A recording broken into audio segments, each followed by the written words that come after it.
সব মাটির গাড়ির মধ্যে তেল দিতেছে, আমরা জালে তেল নাই, ওদের জন্য তেল আছে। নদীর পাশেই জমি, তবুও পানির অভাবে পুড়ে যাচ্ছে আখের ক্ষেত। কারণ একটাই, পাম্প চালানোর জন্য নেই ডিজেল। আর সেই সংকটেই চোখের সামনে শুকিয়ে যাচ্ছে কৃষকদের কোটি টাকার স্বপ্ন। চট্টগ্রামের ফটিকছড়িতে সেচ সংকটে বিপর্যস্ত হয়ে পড়েছেন আখ চাষিরা। উপজেলার সুয়াবিল এলাকায় নাসির মোহাম্মদ ঘাটের কাছে প্রায় ৬০০ শতক জমির আখ এখন তপ্ত রোদে পুড়ে নষ্ট হওয়ার পথে। বিস্তীর্ণ আখের খেতে গিয়ে দেখা যায় সবুজের বদলে পাতাগুলো হয়ে উঠেছে তামাটে। কচি গাছগুলো নেতিয়ে পড়েছে পানির অভাবে। এ যেন হতাশার জীবন্ত চিত্র। অথচ আখের এই সময়টাতেই সবচেয়ে বেশি প্রয়োজন পানি সেচ। আমাদের পানি দিতে হয় প্রতি ৪-৫ দিন পর পর একবার, যেহেতু সেই কারণে সেই সময়ের মধ্যে আমরা পানি দিতে পারি না। আমরা পানি দিতে পারি অন্তত মাসের মধ্যে একবার। কলা গাছ মরে যেতে আমি কোনোদিন দেখি নাই। এখন গরমের কারণে, পানির অভাবে এই কলা গাছ পর্যন্ত মরে যাচ্ছে। আমাদের আখ ক্ষেত অর্ধেক জ্বলে গেছে, অর্ধেক মরে গেছে। আমরা অনেক সমস্যায় ভুগতেছি। কৃষকদের অভিযোগ, জ্বালানি তেলের তীব্র সংকটের কারণে পাম্প চালানো সম্ভব হচ্ছে না। এর পেছনে তারা দায়ী করছেন এলাকায় চলাচল করা শত শত মাটিবাহী ড্রাম ট্রাককে।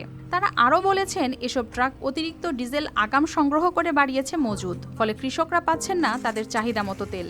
পাওয়ার টিলার আছে, দিয়েন দানলনি গাড়ি আছে কান, তেলের অভাবে মনে করে গাড়ি ঘোড়া চলাইতে পারিস, কৃষি কাজ করিতে পারিস। আমাদেরকে বিভিন্ন অজুহাত দেখায় যে আপনাদের কার্ড লাগবে, কৃষি কার্ড লাগবে, এ লাগবে, সে লাগবে। এবং আমরা দেখি মাটির গাড়িতে তেল দেওয়া হয়, ড্রাম ভর্তি তেল দেওয়া হয়, রাতের নিশীতে তেল দেওয়া হচ্ছে, কিন্তু আমরা পাই না কেন? ক্ষতিগ্রস্ত কৃষক জানান, ধার দেনা করে আখ চাষ করলেও এখন সেচ না দেয়ায় সবকিছু হয়ে পড়েছে অনিশ্চিত। তেলের জন্য পাম্পে গিয়ে ঘন্টার পর ঘন্টা অপেক্ষা করেও মিলছে না প্রয়োজনীয় জ্বালানি। তাদের মতে মাটির ব্যবসার কাছে এখন যেন জিম্মি হয়ে পড়েছে তাদের সোনার ফসল। দ্রুত সেচ নিশ্চিত করা না গেলে অর্ধ কোটি টাকার ক্ষতির মুখে পড়তে হবে।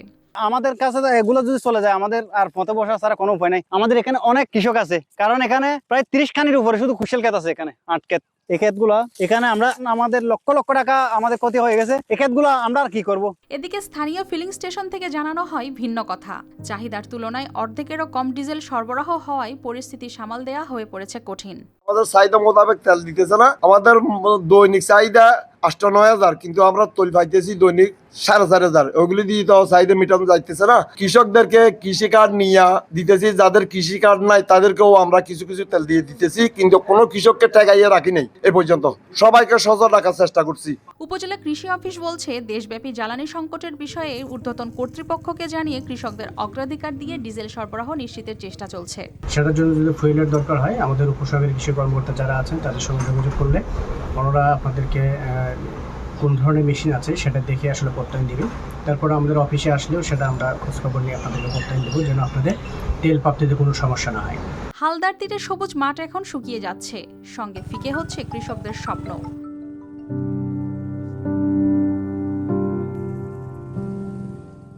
News desk, RTV।